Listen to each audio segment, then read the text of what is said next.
one temple in Venezuela was in Caracas, a little hard to get to. Caracas is about a 12-hour drive from Maracaibo, which is in the western part of Venezuela. But so Maracaibo, when I was there, the city of Maracaibo had 3 stakes, so pretty decent sized church population in the city of Maracaibo.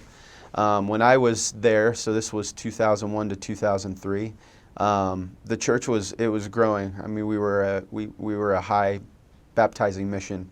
We baptized a lot of people every month. You know, our focus changed within the first couple months that I was there, where we focused on family baptisms. So we were really trying in that area, Maracaibo in the western part of Venezuela, we were trying to grow the leadership in the church. We wanted families, so that was kind of our focus away from, you know, kids, and, you know, we wanted to baptize moms and dads and really build up, you know, the family focus in the church. So Maracaibo, there's 3 stakes. They were kind of stakes all spread out. So in the western part of Maracaibo, in our mission, Maracaibo is the central, and then down in the Andes Mountains you have different states. So Táchira, which is San Cristobal is the main city. There was a stake in San Cristobal.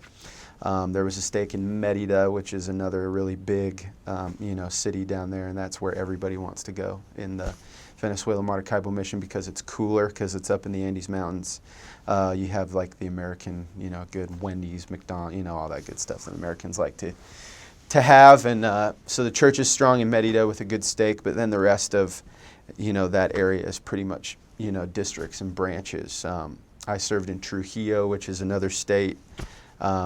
Valera is the big city in that state. It was a district when I was there, but was since created into a stake. So when we were there, it was growing quite a bit. We had 200 missionaries usually at a time in the mission, so we were a pretty big mission. And we were focused on family baptisms and doing a great job. So there was even talk, you know, our big focus throughout that time was, you know, being able to build a temple in Maracaibo. But obviously government situations in the country kind of put a halt to that. But I believe, and I'm pretty sure, that all American missionaries were pulled out of Venezuela in 2006. So a couple years after I got home, they pulled everybody out. So, and I could be wrong on that. It could be '05, but I know it was sometime around there. But so they pulled everybody out and just kind of focused on building the mission field through Venezuelan, you know, converts and missionaries. So back before the 18-year-old rule was put into place by President Monson, they actually allowed Venezuelan young men that were 18, if they were ready to go, that they let them go out at 18, just to kind of build up the pool a little bit. So you know, as far as religious climate, it's a South American country, so it's about 95% Catholic. That's just kind of the way it goes down there.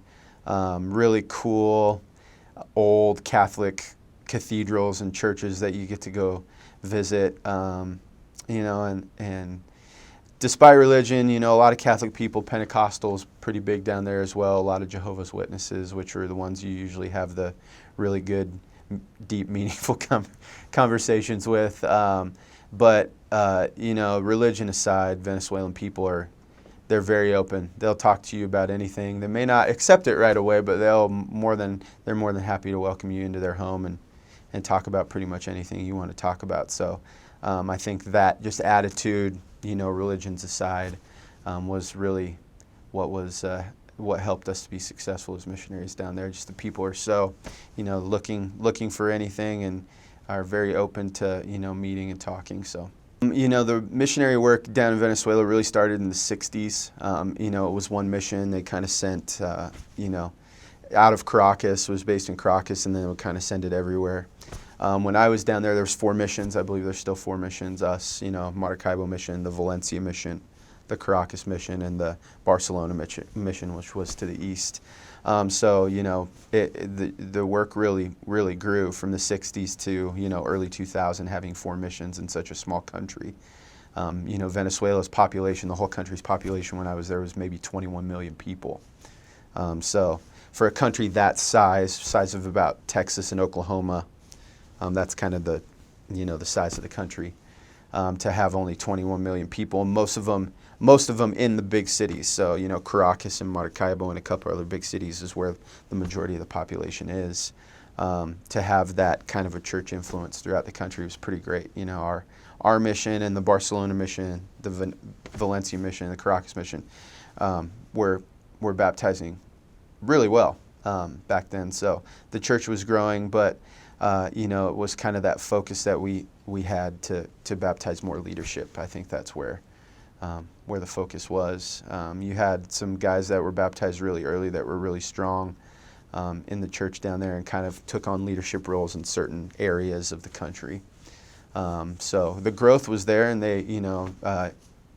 President Hinckley had actually come to visit Maracaibo a little bit before I arrived in the mission field to look at different sites for temples in Maracaibo, and so that was our goal. We needed more leadership, and obviously what comes with that, paying tithing and making sure members understood that, you're here and we need to fellowship these new converts and get them going so that we can, build the church. That was kind of our focus.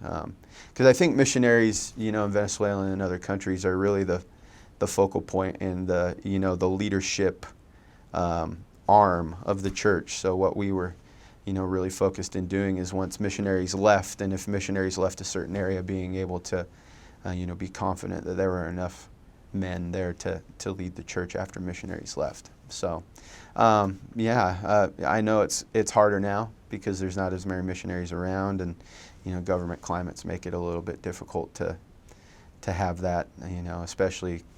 Especially since the temple's so far away. I know they're still focused on getting people to the temple, even though it's a little hard, but.